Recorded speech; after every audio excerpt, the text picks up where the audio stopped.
Two people inherit the exact same amount of money. On the exact same day, from the exact same grandmother. 6 years later, one of them has $74,000 sitting in an account that didn't exist before. The other one is $12,000 in debt. Not from bad luck. Same $50,000. Same starting line. Let's call them Maya and Chris. Cousins, both 29, both got the same call from the estate lawyer.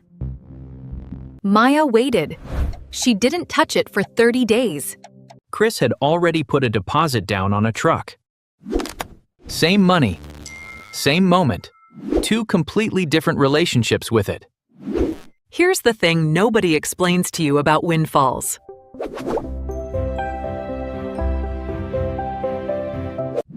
Your brain doesn't treat this dollar the same way it treats a paycheck dollar. Behavioral economist Richard Thaler called this mental accounting cracks, filing money into different categories based on where it came from. A dollar you worked 40 hours for gets treated with respect. A dollar from an inheritance gets treated like house money at a casino. This is why lottery winners and inheritance recipients spend at dramatically higher rates. The money arrives pre-labeled in their heads as extra. Chris never consciously decided, I'm going to blow this. The $50,000 landed in a mental folder labeled bonus. The truck didn't feel like a $15,000 decision to Sassid. It felt like spending extra.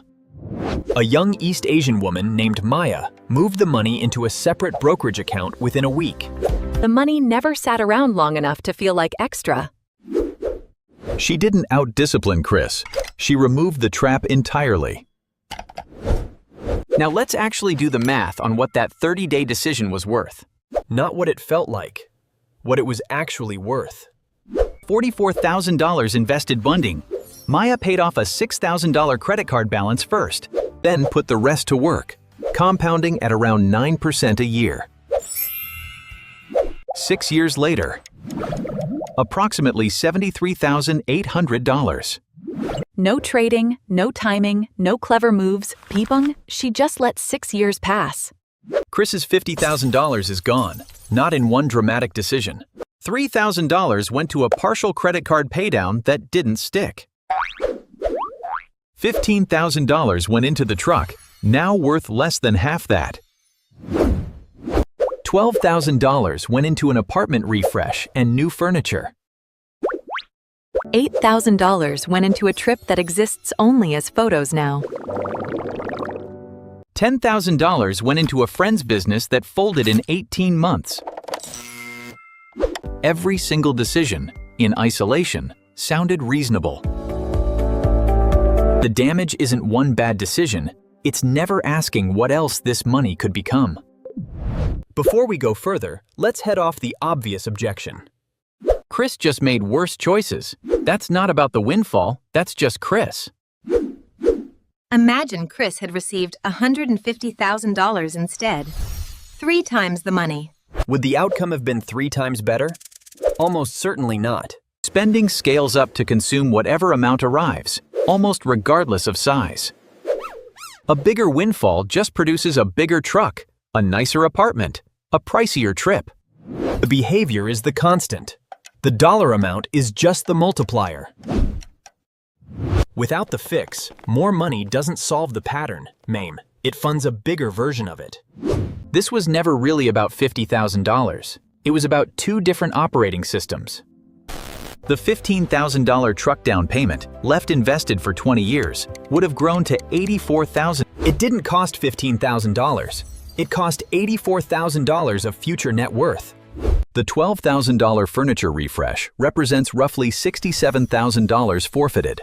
The $8,000 a trip, gone the moment the flight landed, represents roughly $45,000. Nobody stands at a dealership doing this math.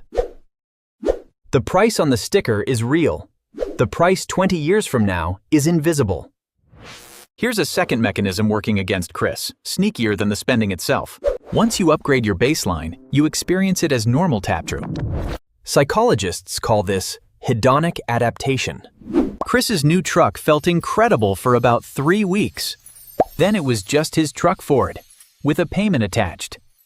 A nicer vehicle outside an apartment of old furniture creates its own itch. That itch pulled the next $12,000 out of his account. Then the next one. The money resets what enough looks like, permanently, even after it's gone. Chris recalibrated his lifestyle costs on a salary that never changed. He's sustaining a $50,000 upgraded life on a paycheck built for the old one. Maya's baseline never moved. Same groceries, same car, same apartment tullig, except $73,000. Nothing about her daily experience of money changed. Everything about her future did. Let's talk about that $3,000 partial debt payment. Paying part of a balance without changing the behavior doesn't reduce debt. It just buys a few months before the balance climbs back. $9,000 before, $12,000 today, 6 years later. He didn't pay off debt. He refilled the exact same hole. A full payoff changes cash flow permanently. A partial payoff changes nothing structural. Maya paid her $6,000 balance off completely the same week the money arrived. That freed up roughly $180 a month plotiex, forever. There's research on this exact pattern that's almost eerie in how consistently it repeats. Sudden wealth recipients often return to their previous financial baseline within a few years. It has an informal name, sudden wealth syndrome. It's not stupidity. It's predictable psychology plus predictable social pressure. The moment people learn you received money, the requests start. A friend mentions a business idea and lets the silence hang a beat too long. Nobody asks directly. The pressure works through implication. Saying no to that pressure feels almost rude, in a way spending your own salary never does. Chris's $10,000 investment in his friend's business wasn't purely financial. It was social. Receiving a windfall changes how people see you and how you see yourself. He became generous Chris Craig, the one with breathing room now. Flattering identities are expensive to maintain. Maya faced the same pressure Terrence and stayed quiet about the actual amount. Nobody expected anything from her because nobody had a number to build expectations around. That silence was doing real financial work in the background. Maya also automated her dividend reinvestment pryl. No decision point ever opened. Chris made every decision manually, live, under whatever pressure was loudest that week.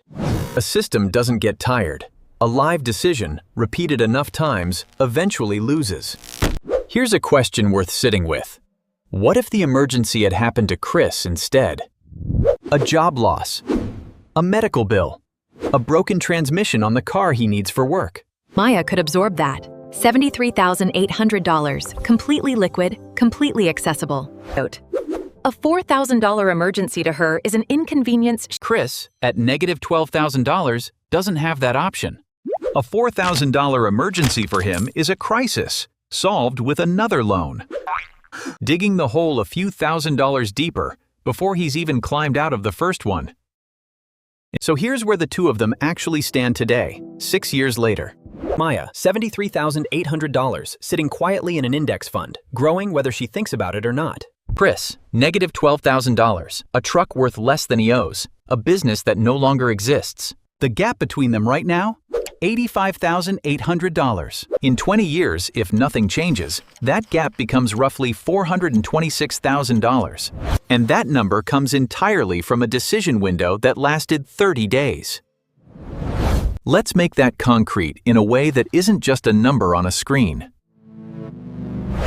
Maya's $73,800 at a conservative represents just under $3,000 a year consi, forever untouched. Chris's negative $12,000 represents the opposite, money that must be earned again. At roughly $24 an hour after taxes, that hole is 500 hours of labor K, more than 3 full months of full-time work, just to return to zero. 3 months of work just to reach the starting line Maya passed 6 years ago.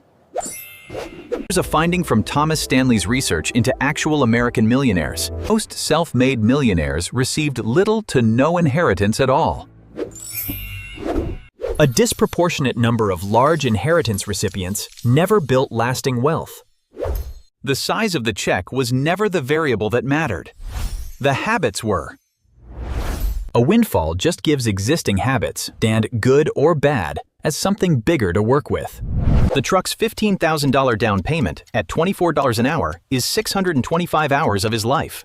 Over 15 work weeks, traded in a single afternoon at a dealership. The $8,000 trip is 333 hours and more than 8 work weeks. The question isn't whether the trip was worth it, it's whether he knew the real trade. Here's a sensitivity check. What if Chris had done exactly one thing differently? If he'd paid the full $9,000 balance instead of the partial $3,000, he'd be roughly $9,000 ahead today, plus avoided interest buys, closing a real chunk of the gap. One decision, in the first week, closes a meaningful fraction of this gap. It was never a story that required Chris to become a different person.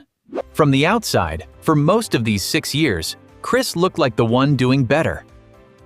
He had the truck, the renovated apartment, the trip with real engagement online. Maya had a 5-year-old car and nothing particularly interesting to post about. Invisible wealth looks like losing for years prismies before the gap becomes visible. That's exactly what it's supposed to look like. The fix isn't complicated. Move unexpected money before you feel it. Give it 30 days before any non-essential decision touches it. Pay the full balance, not the comfortable partial one. Ask what this specific amount quietly becomes if you leave it alone. Maya didn't do anything remarkable. She just never let the money become a different category. That's the entire $426,000 gap. Not smarter, not luckier. Just 30 days of resisting a folder her brain built for her automatically. The same folder that's sitting open in your account right now. Whatever the amount, whatever it's called for it, you now know exactly which 30 days matter. Not the ones after, the first 30. Move first. Decide later. Let the system make the choice willpower was never going to make reliably.